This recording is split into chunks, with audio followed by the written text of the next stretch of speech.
알렉산더하고 예수님을 비교한 역사학자가 이렇게 소개를 하는데 잘 들어보시기 바랍니다. 두 사람은 젊은 날에 일을 시작해서 33세에 세상을 마쳤다. 알렉산더는 왕국에서 태어났고 예수는 마국간에서 태어났다.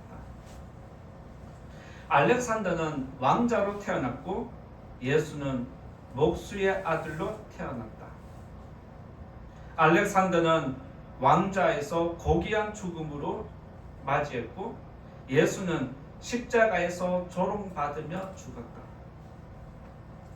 알렉산더의 일생은 위대한 성공으로 보였고 예수의 일생은 실패한 것으로 보인다. 알렉산더는 자신의 소유를 위하여 수십만 명의 피를 흘렸고 예수는 전 인류를 위하여 자기 피를 흘렸다. 알렉산더는 영광의 바벨론에서 죽었고 예수는 수치의 갈보리에서 죽었다. 알렉산더는 모든 왕국을 정복하였고 예수는 죽음을 정복하였다. 알렉산더는 모든 사람을 노예로 만들었고 예수는 모든 사람을 자유케 하였다. 알렉산더는 역사를 만들었고 예수는 역사를 변화시켰다. 어떻게 이해가 되십니까? 여기까지 역사학자가 알렉산더와 예수님을 비교한 글인데 저는 여기에다가 두 가지를 더 포함시켰습니다. 알렉산더는 사라졌고 예수님은 아직 살아있다. 믿습니까? 또 하나 더 알려드리겠습니다. 알렉산더는 전쟁으로 세계를 정복하였고 예수님은 복음으로 세계를 정복하였다. 이것이 우리의 믿음입니다. 그런데 안타깝게도 그렇게 3대륙에 걸쳐서 유럽, 아시아, 아프리카 이 세 대륙을 정복했던 알렉산더도 한순간에 사라졌지만 알렉산더처럼 유명한 지도자가 되고 싶어서 역사의 이름을 남기고 싶어서 지금도 정복전쟁을 일으키고 계속 지속하는 지도자들이 이 세계에 있습니다. 러시아의 푸틴, 중국의 시진핑, 북한의 김정은, 미국의 트럼프는 모두 다 자국 우선주의를 내세우고 있습니다. 자기 나라를 위대하게 만들기 위한 지도자처럼 보이지만 정말 그럴까요? 그들 말하는 이면에는 그들의 욕망이 숨겨져 있습니다. 그리고 근본적으로 죄인의 탐욕이 숨겨져 있다는 것을 여러분들은 영적인 통찰력으로 보셔야 합니다. 미국의 대통령은 세계의 대통령이라는 말이 있습니다. 그런데 아무리 미국의 대통령이고 세계의 대통령이 된다 할지라도 그 역시 구원받아야 할 죄인일 뿐입니다. 여러분들이 부러워하는 대상, 부러워하는 사람도 결국에는 죄인입니다. 그 사람에게 예수님이 있느냐 없느냐, 나에게 예수님이 있느냐 없느냐가 인생의 성공과 실패를 가른다는 사실을 기억하시고 나에게 예수님이 있다는 것만으로도 행복하고 즐겁게 소망을 가지는 성도님 되시기 바랍니다. 세상의 지도자에게는 소망이 없습니다. 자국 우선주의를 내세우는 지도자들은 자국 백성들에게는 영광스러운 것 같지만 결국에는 그 영광이 돌고 돌아서 자기에게 다시 돌아가게 되어 있습니다. 세상의 물질은 다른 사람의 것을 빼앗는 만큼 다른 사람은 힘들어집니다. 그런데 다른 사람이 힘들면 나는 괜찮은 것 같지만 그것이 다시 나에게 돌아온다는 것을 모르는 것입니다. 탐욕의 눈이 가려지면 결국에는 이렇게 되는 것이 지금 세계의 질서이고 정복입니다. 따라서 이 세계에는 어떤 지도자가 세워져도 소망이 없다라는 걸 여러분들 꼭 기억하시기 바랍니다. 그러면 우리의 소망은, 우리가 소망을 가져야 할 지도자는 누구냐? 바로 예수 그리스도입니다. 이것이 우리가 바라는 지도자입니다. 인류의 소망을 주시려고 이 땅에 임하신 우리의 왕 예수님을 오늘 또 소개하려고 합니다. 첫 번째 말씀드릴 것은 왕으로 오신 예수님, 첫 번째는 세상의 반응이 나타납니다. 예수님이 이 땅에 오셨을 때 세상의 반응이 어땠는지 말씀드리고자 하는데 1절에서 3절 말씀, 1절에서 3절 같이 보겠습니다. 1절에서 3절 같이 읽어봅니다. 시작.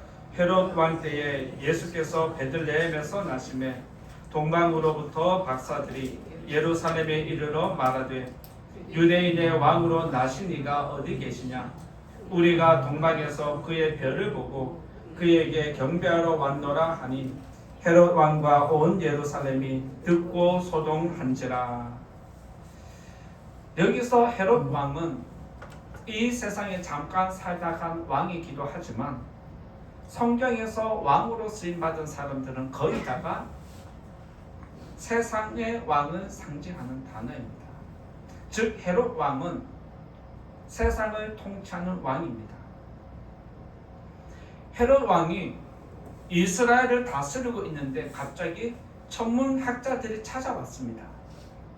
그러면서 헤롯 왕에게 하는 말이 이 땅에 왕이 태어났는데, 당신의 나라에 왕이 태어났는데 어디에 있습니까? 우리가 그 왕을 예배하려고 찾아왔습니다 라고 이런 말을 합니다. 헤롯 왕 입장에서는 얼마나 충격적인 사건일까요? 나는 지금 아이를 낳은 것도 아니고 이 땅에 또 나 말고 또 다른 왕이 있다고? 이런 충격을 받아서 헤롯 왕뿐만 아니라 그의 신하들까지 충격을 받았다는 게 헤롯 왕과 온 예루살렘이 듣고 소동했다라는 단어에 포함되어 있습니다. 성도님들도 아시겠지만 세상은 두 개의 태양을 원하지 않습니다. 하나의 태양이 있으면 하나의 태양을 제거하는 게 세상의 법칙입니다. 한 사람이 왕위에 오르면 다른 사람을 죽이는 것이 세상의 법칙입니다. 알렉산더 대왕도 유럽을 지배하고 아시아를 지배하고 아프리카를 지배하기 전에 먼저 자기 나라를 안정시킵니다. 자기 나라를 안정시키는 가장 기본적인 것이 무엇이냐면 다른 권위자를 없애는 것입니다. 그래서 알렉산더도 20세에 왕이 되었지만 왕이 될 만한 친척 형제를 다 죽여버렸습니다. 이렇게 자기 나라가 안정되니까 그때 비로소 알렉산더는 정복전쟁을 시작하게 되는 것입니다. 이런 사건은 2000년 전에, 3000년 전에, 5000년 전에 이때만 있는 사건이 아닙니다. 지금도 현재도 일어나고 있습니다. 강력한 독재 국가를 꿈꾸는 푸틴은 나발리를 죽여버렸습니다. 시진핑도 경쟁자들을 다 숙청하고 죽여버렸습니다. 김정은은 그의 형, 이복형, 김정남을 암살했고 다른 형도 제거를 하였습니다. 이처럼 권력자는 또 다른 권력자를 절대로 허용하지 않습니다. 무슨 말일까요? 자기의 권력을 확고하게 하는 것입니다. 그런데 갑자기 천문학자들이 찾아와서 왕에게 이 땅에 왕이 태어났는데 어디 있습니까? 라고 하니까 가만히 있을 왕이 어디에 있습니까? 그것도 세상을 대표하고 악을 대표하는 왕이, 거룩한 왕이 이 땅에 태어났고 온 세계 왕이 태어났다는데 가만히 있는 사람은 없을 겁니다. 이런 충격적인 이야기를 들었지만 헤롯이 정말 교활하다는 게 오늘 말씀에 그대로 녹아 있습니다. 헤롯이 얼마나 교활하게 하는지 그 말씀 한번 읽어볼까요? 7절과 8절에 있습니다. 7절과 8절 말씀, 헤롯이 얼마나 교활한지 한번 더 읽어보겠습니다. 시작. 이에 헤롯이 가만히 박사들을 불러 별이 나타난 데를 자세히 묻고 베들레헴으로 보내며 이르되 가서 아기에 대하여 자세히 알아보고 찾거든 내게 고하여 나도 가서 그에게 경배하게 하라. 나의 왕권에 도전하는 자가 나타나면 제거한 것이 원칙인데 그런 충격은 감추고 오히려 동방의 박사들에게 나도 그를 예배하게 해달라고 제안을 하는 모습이 나타납니다. 동방의 박사들이 헤롯에게 정보를 원할 때 헤롯이 정보를 줍니다. 베들레헴이라는 지역에서 당신들이 찾는 왕이 태어난다고 하더라. 그쪽으로 가봐라 라고 하면서 정보를 또 얻습니다. 당신들이 그 별을 발견할 때가 언제냐, 그리고 그 별이 확실하냐, 그 별이 진짜 이 땅의 왕으로 태어난 게 맞느냐, 정확한 정보를 받아내고 서로 정보를 주고받으면서 박사들을 베들레헴으로 보냅니다. 그리고 별을 따라서 집에 도착한 박사들은 마구간에 있는 마리아와 예수님을 만나고 기뻐했다라고 성경이 기록을 해놓았습니다. 이렇게 동방의 박사들이 예수님을 예배하고 돌아가려고 하는데 그날 밤 잠을 자는데 갑자기 하나님이 박사들에게 나타나서 헤롯에게 돌아가면 안 된다라고 지시를 하십니다. 다른 길로 고향으로 돌아가라 라고 알려주셨습니다. 그렇게 해서 박사들은 예수님을 예배하고 다른 길로 돌아갔는데 이제 오겠지 그 왕이 진짜인지 확실한지 확인하고 싶었는데 박사들이 돌아오지 않으니까 헤롯이 이제 서서히 열받기 시작합니다. 내가 속았네. 이 깨달음을 얻고 헤롯 왕이 그때 내가 박사들에게 가만히 불러서 자세히 물었다. 성경에 보면 그렇게 기록되어 있습니다. 박사들을 7절에 보면 박사들을 가만히 불렀다는, 은밀하게 불렀다는 거예요. 자기만 정보를 차지하려고 통치하는데 자기만의 비밀 정보가 필요했던 겁니다. 그러면서 그들에게 은밀하게 불러낸 다음에 자세히 물었다라고 하는데 그 자세히 물은 때 별이 나타난 때 그 별이 진짜 맞나 안 맞나 이런 확인을 하고 난 다음에 헤롯 왕이 그 날에 명령을 내립니다. 2살 밑으로 아이를 다 죽여라. 이것이 헤롯 왕이 박사들에게 자세한 정보를 들은 이유입니다. 혹시 박사들이 별이 나타난 때를 늦게 발견했거나 착오가 있을 수 있기 때문에 그 앞뒤 전후 문맥을 따져서 포괄적으로 광범위하게 2살 밑에 아이를 다 죽여버리라는 것이 그의 명령이었습니다.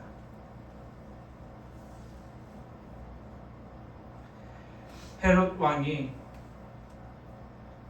나도 예수님에게 예배하고 싶다라고 한 것은 자기의 거짓을 속이는 것입니다. 자기의 마음을 속이고 동방의 박사들을 속이고 악으로 그를 치는 것이 그의 목적이었습니다. 헤롯이 그랬느냐? 아니요. 헤롯을 사로잡고 있는 세상의 권세, 사탄이 예수님이 이 땅에 나심을 원천 차단하는 것이 그를 통해서 사용한 것뿐입니다. 이처럼 헤롯이 한 아이를 죽이기 위해서 2살 아이의 모든 아이들을 죽였을 때 그가 그렇게 한 것은 그가 권력에 사로잡혔고 세상의 종이 되었기 때문에 그렇습니다. 헤롯은 자기 권력을 유지할 수만 있다면, 자기 권력을 지킬 수만 있다면 누구든지 죽일 수 있는 게 권세 잡은 자의 무서움입니다. 앞에서도 잠깐 언급했지만 알렉산더가 20살의 왕이 되자마자 자기 가족들을 다 죽여버린 것, 결국에는 자기 권력을 지키기 위한 것이었습니다. 그 이야기가 외국에만 있느냐? 우리나라 역사를 보면 누구든지 왕위에 오르면, 왕이 될 만한 소문이 나면 다 제거해버린 것이 이 땅의 숙명이었습니다. 그만큼 권력은 가족도 없는 것입니다. 자기 권력을 지키기 위해서 모두를 죽일 만큼 권력이 무섭다는 걸 여러분들 기억하셔야 합니다. 헤롯이 예수님을 죽이는 것은 왕을 제거하면서 자기의 권력을 확고히 하는 것입니다. 그리고 사탄은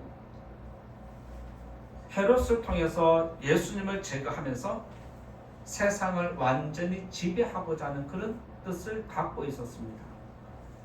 그래서 사탄은 지금도 세상의 왕들을 통해서 권력을 주고 너의 절대 권력을 지켜야 한다라고 부추기고 있습니다.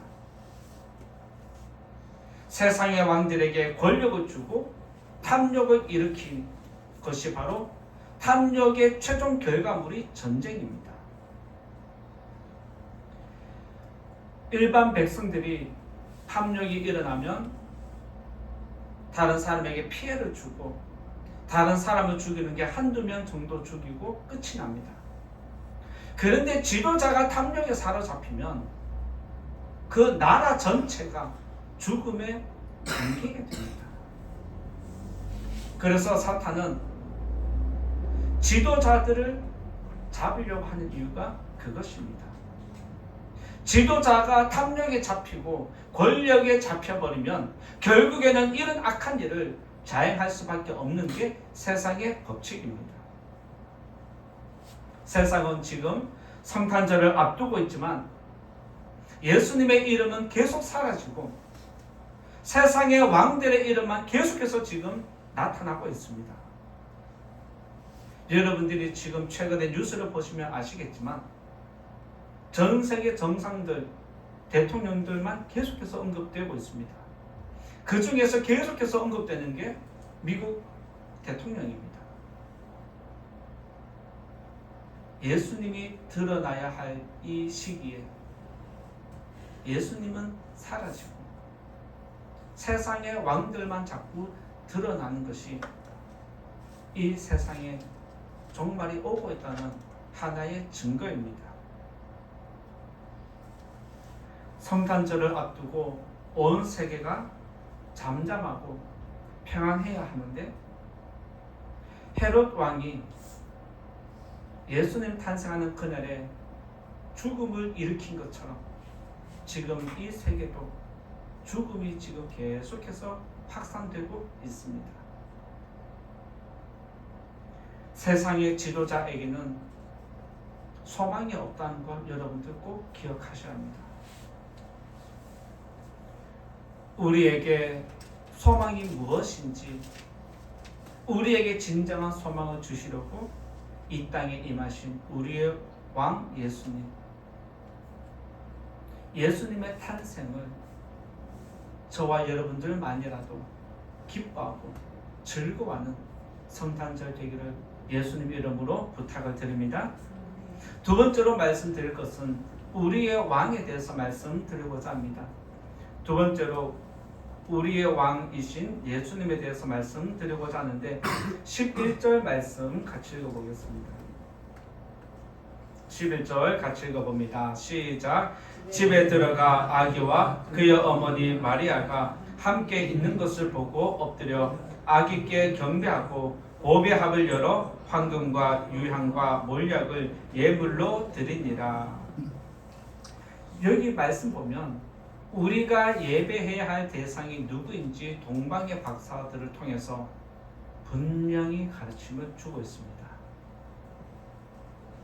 동방의 박사가 어머니 마리아와 예수가 함께 있는 걸 봤어요. 그런데 누구를 예배하고 있습니까? 말씀을 보면 아기께 경배하고 라고 했습니다. 무슨 말일까요? 세상을 구원하려고, 저와 여러분을 구원하려고, 죄인을 구원하려고 이 땅에 오신 분은 마리아가 아니다, 예수다. 이걸 정확하게 지금 알려줍니다. 그런데 지금 세상은, 그리고 천주교는 마리아를 예수님보다 더 예배하고 있습니다. 천주교 들어가면 가장 정면에 누가 있냐면 마리아 상이 세워져 있습니다. 이것은 우상입니다. 그리고 이 세계는 오래전부터 항상 여신을 섬겨왔습니다. 그 여신의 대표가 지금 마리아로 바뀐 것뿐입니다.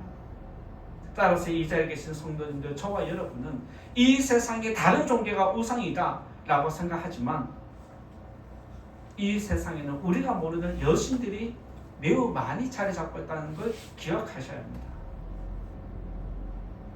그 중에 가장 대표되는 게 성모 마리아라는 것을 잊지 마셔야 합니다. 동방의 박사들이 황금과 유향과 몰약을 드리면서 엎드려 절을 했는데 마리아가 아니라 예수님이라는 걸 여러분들 똑똑히 기억하시기 바랍니다. 여러분의 예배의 대상은, 우리가 예배해야 할 대상은 마리아가 아니다, 예수님이다. 이번 성탄절에 이것을 똑똑하게 기억하는 저와 여러분 되기 바랍니다. 그리고 동방의 박사들이 아기에게 예물을 바칩니다. 황금과 유향과 몰약입니다. 왜 황금과 유향과 몰약을 드렸을까요?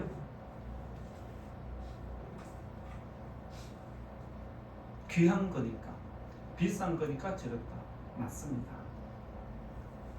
그런데 이 세 가지는 전부 다 왕권과 연결이 되어 있습니다. 이 말은 황금과 유향과 몰약은 전부 다 왕실에서만 사용되는 것들인데 이것을 누구에게 바치느냐? 예수님에게 바친다는 것은 예수님이 우리의 왕이라는 것을 인정하고 경배하는 것이 그들의 믿음이었습니다. 동방의 박사들이 예수님에게 드린 첫 번째 선물은 황금으로 그렇게 표현되고 있습니다. 여러분들 팔에 목에 황금 목걸이 있나요? 그 목걸이 순돈이라고 그러죠. 순돈 목걸이, 순금 팔찌, 이거 뭐죠? 이거 반지, 예. 이런 것들 보면 저거 돈 좀 나가겠는데 생각이 드시죠? 없는 분들은 나도 저거 좀 하면 좋겠다 생각하시죠? 지금 또 금값이 꽤 올랐는데 금값이 왜 올라갈까요? 돈을 대체하는 것이기 때문에 그렇습니다. 왜 그럴까요? 시대는 변해도 황금은 변한다, 안 변한다? 안 변하는 겁니다. 왜 동방의 박사들이 예수님께 황금을 바쳤을까요? 당신의 나라가 영원히 변하지 않기를 바라는, 당신의 나라가 영원히 사라지지 않기를 바라는 그 의미가 여기 담겨 있습니다. 앞에서 잠깐 말씀드렸지만 황금은 왕권을 상징한다라고 했습니다. 당시에 먹고 살기 바쁜 그때 백성들에게 황금이 있었을까요? 역사적으로 보면 어떤 나라든지 황금은 전부 다 왕실에만 집중되어 있는 걸 보게 됩니다. 우리나라 박물관 한 번쯤 다 가보셨죠? 거기 가면 화려하게 진열된 게 무엇입니까? 왕관이잖아요. 그리고 금으로 만든 옷, 금으로 만든 신발, 금으로 만든 허리띠, 금으로 만든 칼, 전부 다 왕실과 연결된 것이 황금입니다. 우리나라만 그럴까요? 희한하게 다른 나라 역사를 박물관 다 가보면 전부 다 금이 왕실에게 집중된 것을 보게 됩니다. 이처럼 왕은 황금과 같은 의미를 가지고 있습니다.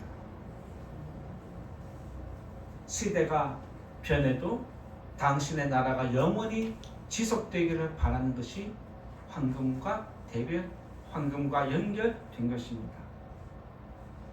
동방의 박사가 황금을 예물로 예수님께 드린 것은 예수님이 우리의 왕이라는 걸 고백하는 것입니다. 마찬가지로 저와 여러분들도 예수님은 나의 왕이다, 예수님은 우리의 왕이다, 이런 고백을 갖고 오는 성탄 예배에 나오셔서 하나님을 예배하는 저와 여러분 될 수 있기를 바랍니다. 두 번째로 동방의 박사들이 예수님께 드린 선물은 유향입니다. 유향은 향기를 나타내는 일종의 향수와 같습니다. 좋은 향수는 조금만 뿌려도 그 향이 오래 가고 다른 사람들에게 기분을 업그레이드 시켜줍니다. 그런데 향이 좋지 않은 것은 향은 나는데 상대방을 불쾌하게 만드는 그런 향도 있습니다. 여기서 유향을 바치는데 유향은 성전에서 제사 드릴 때 무조건 필요한 것이 유향이었습니다. 제사 중에 번제, 소제, 화목제, 속제제, 속건제가 있는데 이 5개 제사 중에서 가장 많이 쓰이는 제사가 소제라는 것입니다. 소제는 밀가루로 드리는 것입니다. 밀가루로 드린다는 것은 누구든지 가볍게 하나님께 드릴 수 있는 헌신 예물을 이야기합니다.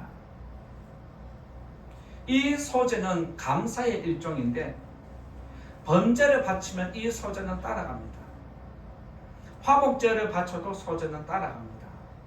속죄제를 드려도 소제는 따라가고 속건제를 드려도 기본적으로 따라가는 게 소제입니다. 그래서 소제는 모든 제사에 다 들어간다고 보시면 됩니다. 그런데 이 소제가 모든 제사에 다 들어가는데 그 소제에서 꼭 들어가는 게 뭐냐면 유향이라는 것입니다. 레위기 2장 1절에서 2절에 보면 누구든지 소제의 예물을 여호와께 드리려거든 이라고 하면서 그 위에 유향을 놓아야 한다라고 말씀을 하십니다. 그러면서 2절 끝에 보면 유향을 넣은 다음에 불로 태워서 하나님께 올려라. 그러면 그 향기를 내가 받고 너희들의 기도에 응답하겠다라는 약속이 담겨 있습니다. 그리고 이 유향은 소제에만 들어가는 게 아니라 성소에서 향을 피울 때 들어가는 것이 여기에 항상 빛이 되어야 하는 것이 유향이었습니다. 제사장이라는 단어는 라틴어로 제사장이라는 단어를 라틴어로 풀이하면 다리를 놓는 사람입니다. 제사장의 뜻은 뭐다?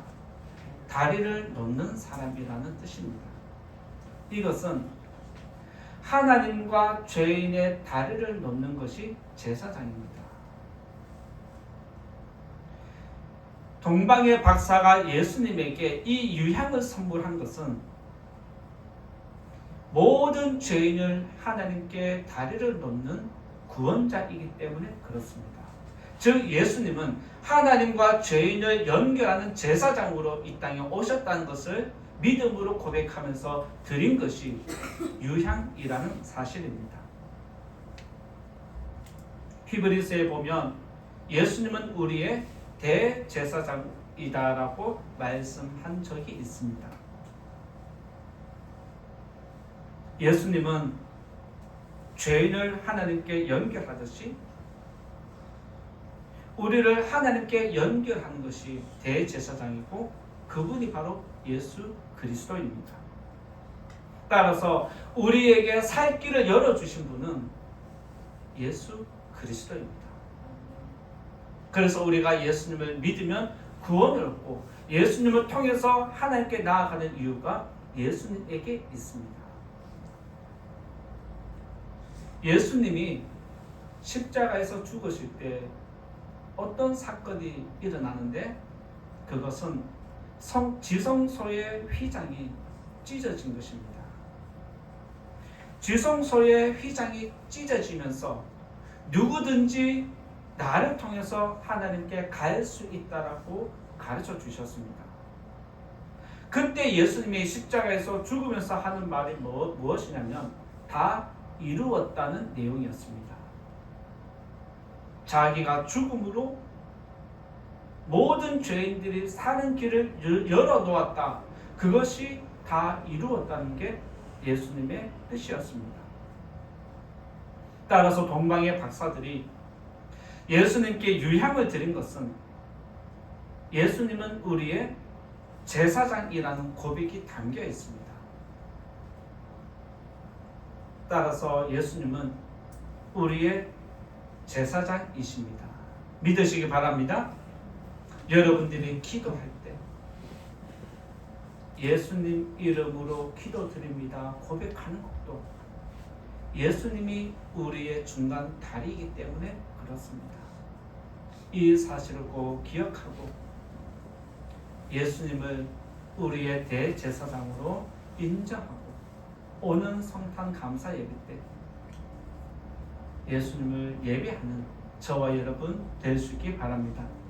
세 번째로 동방의 박사가 예수님께 드린 선물은 몰약이라는 것입니다. 이 몰약은 나무에서 얻어내는 것입니다. 그러면 나무에서 몰약을 얻어내는데 몰약이 쉽게 잘 얻어질까요? 그게 아닙니다. 그렇기 때문에 가치가 있고 귀한 것이기 때문에 왕들에게만 사용되는 것이 몰약입니다. 이스라엘 사람들은 누가 제사장이 되든 왕이 되든 선지자가 되든 그에게 반드시 어떤 예식을 행합니다. 예식을 행할 때 그들에게 기름 붓는 것이 바로 관유라는 것입니다. 왕에게 기름을 붓고 제사장에게 기름을 붓고 선지자에게 기름을 붓습니다. 그러면서 이 사람은 하나님이 구별한 사람, 이 사람은 하나님이 선택한 사람의 뜻으로 기름을 붓습니다. 그 기름이 뭐냐면 성경에 보면 관유로 표현되어 있습니다. 여기서 관유, 기름으로 만든 것인데 그 기름 안에 무조건 들어가는 게 몰약이라는 성분입니다. 출애굽기 30장 23절에 보면 너는 상등 향품을 가지되 액체 몰약 500세겔과 다른 향기로운 여러 물질들을 섞어서 관유를 만들어라 라고 이야기를 했습니다. 그리고 25절에 보면 그것으로 거룩한 관유를 만들되 거룩한 관유, 하나님이 특별하게 사용하는 기름을 만들라는 것입니다. 그래서 예수님의 생애는 동방의 박사들이 예수님에게 관유를 바치면서 관유로 시작해서 예수님이 관유로 끝이 난 것이 성경에 기록되어 있습니다. 태어났을 때 동방의 박사들이 관유를 바칩니다.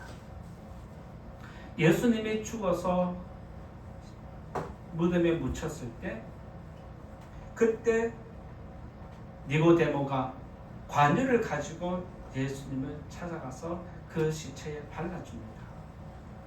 예수님의 인생은 관유로 시작해서 관유로 끝이 난다라고 이야기할 수 있습니다. 왜 예수님에게 동방의 박사들이 관유를 바쳤느냐? 예수님은 하나님의 선택받은 종이라는 뜻이 있습니다. 하나님이 특별하게 구별된 사람에게 기름을 붓는 것이 관유인데 동방의 박사들이 예수님에게 이 모략을 바친 것입니다.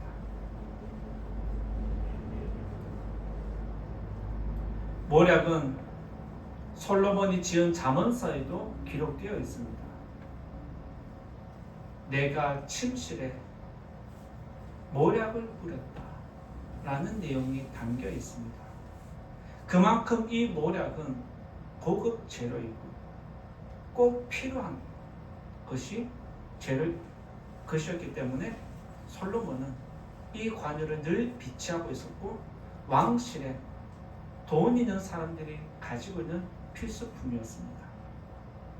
이 모략을 동방의 박사들이 예수님께 바친 것은 하나님의 기름 부으신 선택받은 사람이라는 뜻입니다. 이 모략은 또 어디에 쓰느냐? 시체의 부패를 방지하는 데 방부제 역할을 하는 것이 모략입니다.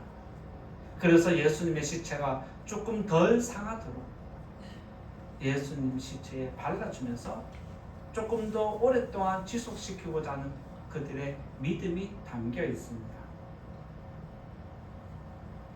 동방의 박사들이 아기 예수님에게 모략을 드린 것은 예수님이 우리의 그리스도가 된다는 것을 이야기합니다. 예수님이 저와 여러분을 위해서 십자가에서 죽으신 분이십니다. 때문에 예수님은 저와 여러분의 그리스도가 되십니다. 이 사실을 기억하고 믿으시기 바랍니다. 이제 결론의 말씀 드리고자 합니다. 동방의 박사들은 아기 예수님에게 황금과 유향과 몰약 3가지를 선물로 드렸습니다. 3가지 선물 안에는 예수님이 하나님의 아들로 선택받은 것과 이 땅에 구세주로 임했다는 것을 다 드러내는 것이 포함되어 있습니다. 따라서 예수님은 우리의 왕이십니다. 예수님은 우리의 제사장이십니다. 예수님은 우리의 그리스도 되십니다. 이 사실을 꼭 기억하고 오는 성탄절에 이 자리에 나와서 아기 예수님께 합당한 예배를 올려드리는 저와 여러분 온 교회가 되기를 예수님 이름으로 축원드립니다. 말씀을 생각하면서 같이 기도드리면 좋겠습니다. 왕으로 오신 예수님이 이제 얼마 남지